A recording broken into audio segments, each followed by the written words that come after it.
मदरसा board पर उत्तराखंड सरकार के फैसले से सियासी बवाल मचा हुआ है। धामी कैबिनेट ने बड़ा फैसला लेते हुए मदरसा बोर्ड को निरस्त कर उत्तराखंड अल्पसंख्यक शैक्षिक संस्थान विधेयक 2025 को विधानसभा में पेश करने के प्रस्ताव पर मुहर लगा दी है, जिस पर कांग्रेस ने प्रदेश पर मदरसों को खत्म करने का आरोप लगाया और इसे चुनावी शिगुफे से जोड़ दिया है।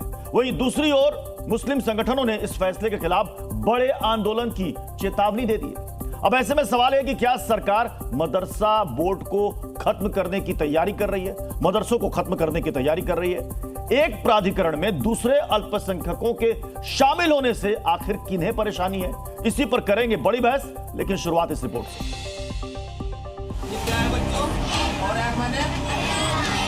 उत्तराखंड की धामी सरकार ने मदरसा बोर्ड को लेकर बड़ा फैसला लिया है। कांग्रेस सरकार से चले आ रहे मदरसा शिक्षा बोर्ड अधिनियम को खत्म करने का फैसला लिया है। इस प्रस्ताव पर कैबिनेट ने मुहर लगा दी है।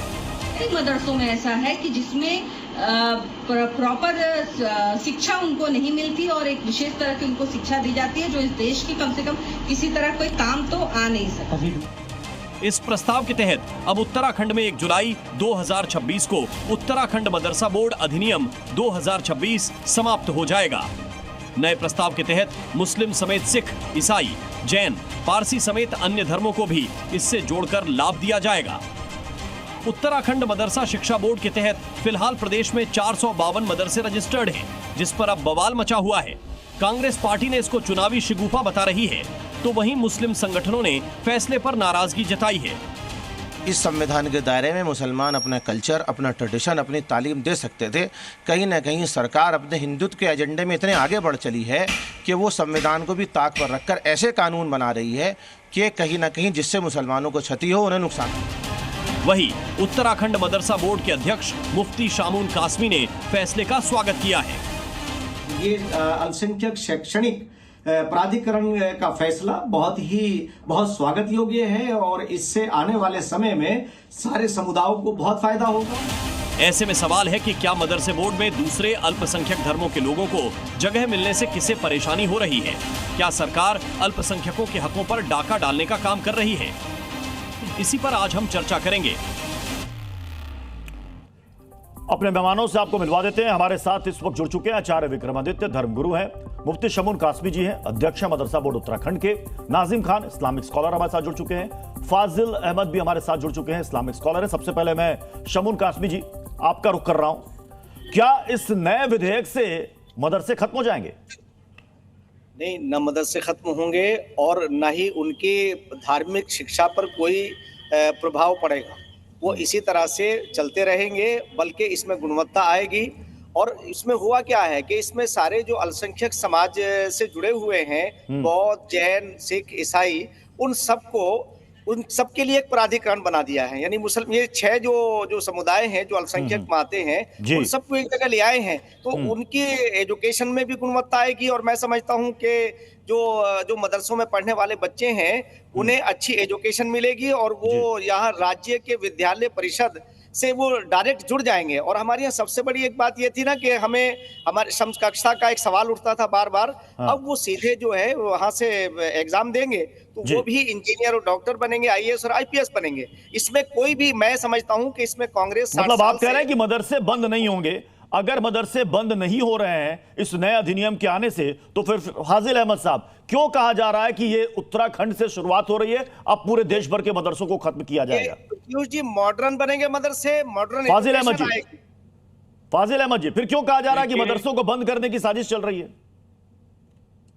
देखिए, इसमें कोई नई बात नहीं है। 2014 से ही हम लोग लगातार देख रहे हैं कि मुसलमानों को उकसाने की कार्रवाई की जा रही है कि मुसलमान जो है परेशान हो, सड़क पर उतरे, हम उसको गोली मारें। ये राजनीति ये लोग करना चाह रहे हैं। मदरसा कभी भी बंद नहीं हो सकता। आर्टिकल 19 फंडामेंटल राइट्स हमारा अधिकार है। संविधान हमको यह छूट देता है। कोई भी राज्य सरकार या चीफ मिनिस्टर ऐसा कोई कानून नहीं बना सकते जो हमारे संविधान के प्रियम्बल को चोट पहुंचाता हो। इसलिए मदरसा अब ये कानून बना रहे, कानून तो बनाते रहते हैं। 3 कृषि कानून भी बनाए थे, वो भी वापस हुआ। तो ऐसे कानून बनते रहेंगे। लड़ाई हम लोग की जारी रहेगी जब तक कि भारतीय जनता पार्टी। लड़ाई किस बात को लेकर जारी रहेगी? जब मदरसे बंद नहीं हो रहे हैं तो लड़ाई किस बात की? नहीं, बंद बिल्डिंगें वही रहेंगी, हमारे जो तौर तरीके हैं, जो हमारी इस्लामिक शिक्षा देने का तरीका है, जो हम अपने बच्चों को अपने दीन की तालीम के लिए पढ़ाते हैं, सिखाते हैं, उन सब चीजों को रोक लगेगी। तो बिल्डिंग से क्या होना है? मेन तो तालीम जी, क्या इन सब चीजों पर रोक लग रही है? क्या मजहबी तालीम पर रोक लग जाएगी क्या? अब लगेगी कि नहीं रोक लगेगी, ये तो कानून आने दीजिए ना। अभी तो नहीं, अध्यक्ष मदरसा बोर्ड के चेयरमैन है शमून कासमी जी, वो बेहतर बताएंगे। शमून कासमी जी, ऐसा है क्या? देखिए, मैं आपको पृथ्वी जी बताना चाहता हूं कि माननीय मुख्यमंत्री पुष्कर सिंह धामी जी सबको साथ लेके चल रहे हैं, सबका साथ, सबका विकास, सबका विश्वास, और इससे मदरसों के अंदर गुणवत्तापूर्ण एजुकेशन आएगी। और ये जो लोग, जो विपक्ष के लोग हैं, इन्हें तो मुसलमानों को मेन स्ट्रीम से जोड़ने नहीं देना। मैं ये कह सकता हूँ कि उत्तराखंड की सरकार का जो फैसला है वो बहुत ही स्वागत नहीं बल्कि वो अनुसरणीय है, अनुकरणीय है। और माननीय मुख्यमंत्री पुष्कर सिंह धामी जी हमेशा से जो है वो सबको साथ लेके चल रहे हैं। ऐसा शालीन हमारे उत्तराखंड के अंदर है। शमून कासमी जी, आप सुन नहीं रहे हैं। शमून कासमी जी, फाजिल अहमद पूछ रहे हैं कि मदरसा बोर्ड में अब तक कितना बजट दिया गया, अब तक मदरसा बोर्ड को कितना चमका दिया आपने? शमून कासमी जी, आप तो चेयरमैन है ना, मदरसों को कितना चमका दिया पहले से? नहीं, आप देखिए, आकर के हमारे मदरसों के बच्चों से मिलिए। आप हमने कितना काम किया, आप स्वयं आइए ना। हम तो आपको स्वयं कहते हैं, हम क्या कहें, हम तो तारीफ करेंगे अपनी, हम आपसे कहेंगे।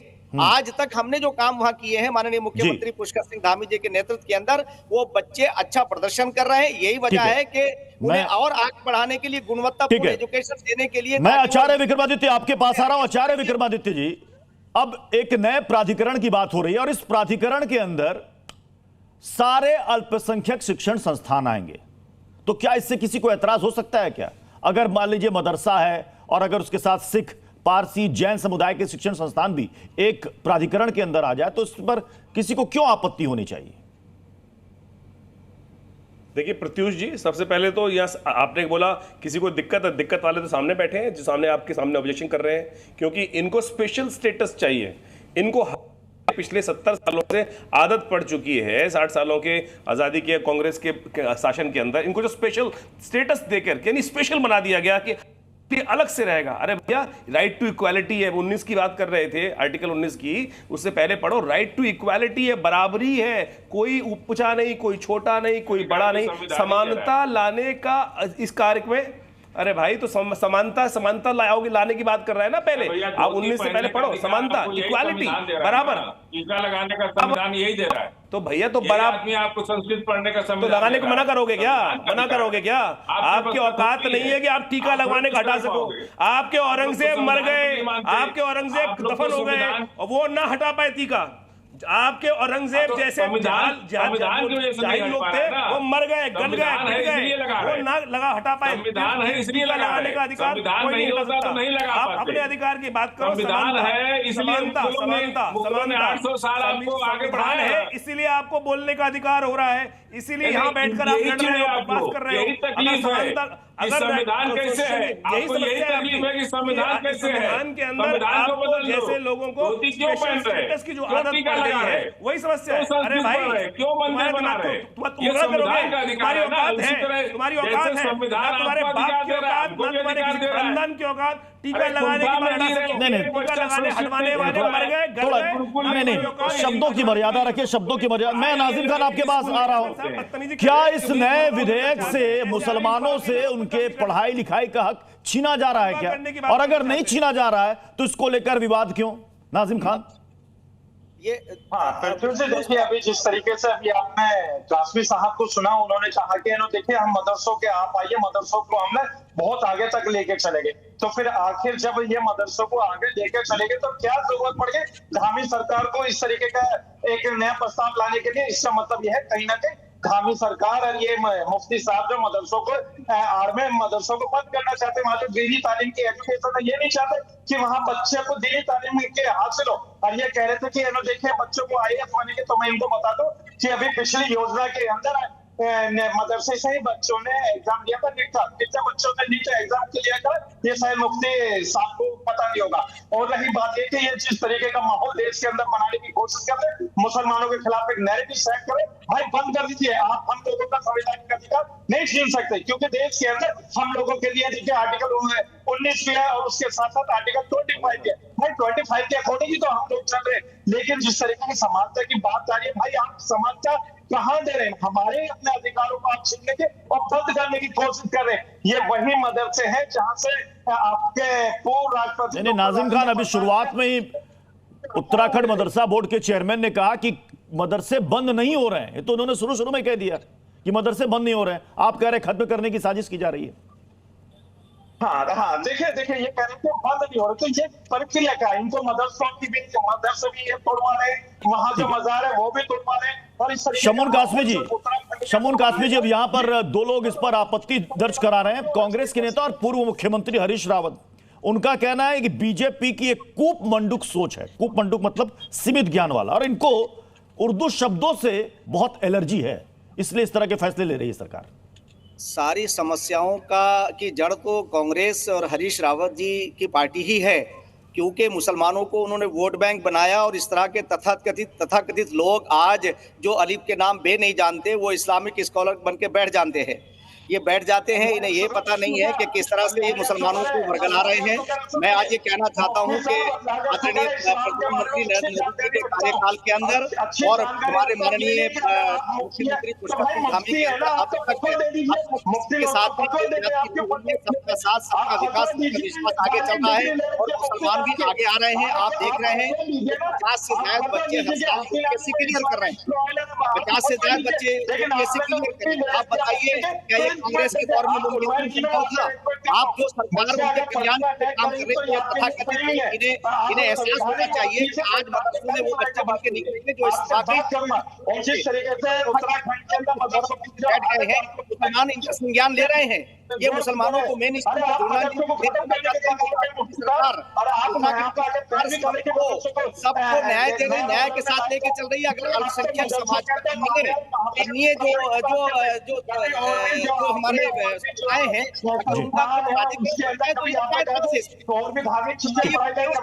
फाजिल जी, फाजिल अहमद जी, एक मिनट मेरी बात से मैं सवाल करना चाहता हूं। फाजिल अहमद जी, एक प्राधिकरण के अंदर बाकी अल्पसंख्यक समुदायों द्वारा संचालित शिक्षण संस्थान भी अगर आ जाएंगे तो क्या कोई दिक्कत है? क्या मदरसों से उनका हक छिन जाएगा? सब अगर एक जगह सब आ जाएंगे तो नुकसान की बात कहाँ है, ये बताएं। अरे सुनिए, अब क्या सरदार और जैन को मदरसा में अरबी पढ़ाएंगे? अरे मदरसा नहीं, उनके अपने विद्यालय स्कूल अलग होंगे, वो यहाँ से सब मान्यता लेंगे। तुम्हें तो ये पता नहीं ना देखिए, एक एक करके बोलेंगे तो बात समझ में आएगी। फाजिल अहमद जी, आपने क्या क्या मदरसे के अंदर बाकी दूसरे समुदायों की भाषाओं को, लिपियों को पढ़ाया जाएगा? आप यही कहना चाह रहे हैं? मतलब समझा दीजिए इन्हें अथॉरिटी का मतलब समझा दीजिए। आप ऐसे अननोन लोगों को बिठाते हैं जिन्हें पता ही नहीं है अथॉरिटी का मतलब क्या है। आप ये बताइए, अगर उसका दायरा बढ़ रहा है, वो दायरा तो रिप्लेस ही तो होता है। आपके कुरान पढ़ाने पर धार्मिक बच्चों को भी कुरान पढ़ाएंगे क्या? अरे जैन बच्चे अपने जैन का अपना वो पढ़ेंगे। अब तुम पढ़े लिखे होते तो जैन साहब को लेकर कुरान पढ़ाएंगे, स्कॉलर बना के लाके कुरान पढ़ाएंगे। अगर तुम पढ़े लिखे होते तो समझते ना। अब जैन अपना लिटरेचर की बात कर रहे हैं, मुसलमान अपना पढ़ेंगे। मदरसा में बुला के जैन को कुरान पढ़ाएंगे या सरदार बच्चों को कुरान पढ़ेंगे? वो अपना लिटरेचर पढ़ेंगे, वो अपनी गुरुवाणी पढ़ेंगे, वो अपनी पाली जबान में पढ़ेंगे। तो आप ये बताइए, अगर एक अम्ब्रेला के नीचे आ जाते, एक अथॉरिटी बन जाती, तो उस पर आपको क्या एतराज है? और वो विद्यालय परिषद से आ जाएगा।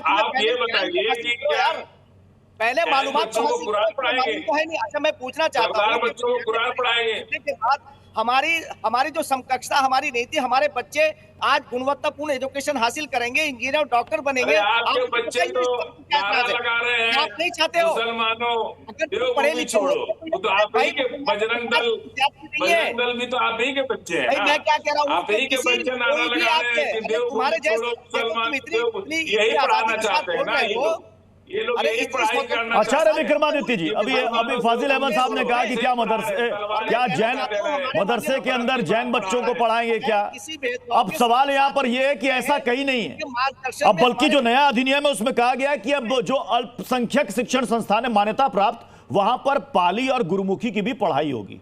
जिनके जैसे सिखों के हो गए, जैनों के हो गए, वहां पर आप अपनी भाषा को आप पढ़ा सकते हैं, अपनी लिपि को आप पढ़ा सकते हैं। तो ये कौन सा नैरेटिव सेट करने की कोशिश की जा रही है? प्रत्युष जी, कुछ लोग खामखा होते हैं जिन लोग खामखा बवाल मचाना है और कुछ नहीं करना है। अरे बोर्ड बन रहा है, जो ऑर्गेनाइजेशन काम कर रहे हैं, केवल मदरसा बोर्ड को बदलकर सबको एक इंटीग्रेट एक छत के नीचे लाया जा रहा है। इसका मतलब ये नहीं है कि मदरसे के अंदर सरदार आके पढ़ेंगे, उनके इंस्टीट्यूट अलग रहेंगे, आपके इंस्टीट्यूट अलग रहेंगे जो पढ़ रहे हैं, लेकिन अथॉरिटी के पॉइंट ऑफ व्यू से एक सिस्टम बनाया जाए। जो फैला हुआ सिस्टम है, जबरदस्ती डबल खर्चे हो रहे हैं, उसको ऑर्गेनाइज करने का काम चलेगा कि नहीं चलेगा। लेकिन इनकी मानसिकता है कि जो 1400 साल पहले किताब लिखी गई वैसे ही गाड़ी चलेगी, इसके ना इधर जा सकती ना उधर जा सकती। टीवी पे आके क्यों बैठे? अगर 1400 साल पुरानी परंपरा चलानी थी तो चलते ऊंट के ऊपर, चलो ऊंट के ऊपर। ये बैठे हैं जाकर एसी कमरे के अंदर, एसी में क्यों बैठे हो भैया? जाके बैठो झोपड़ी के अंदर, जाके बैठो झोपड़ी के अंदर। अरे 1400 साल पुरानी दिमाग लगाने वाले अपने सिर में टायर लाके बैठते हैं, टायर लाके बैठो।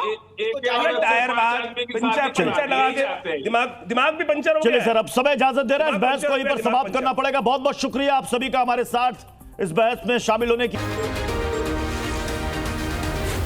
Zee News.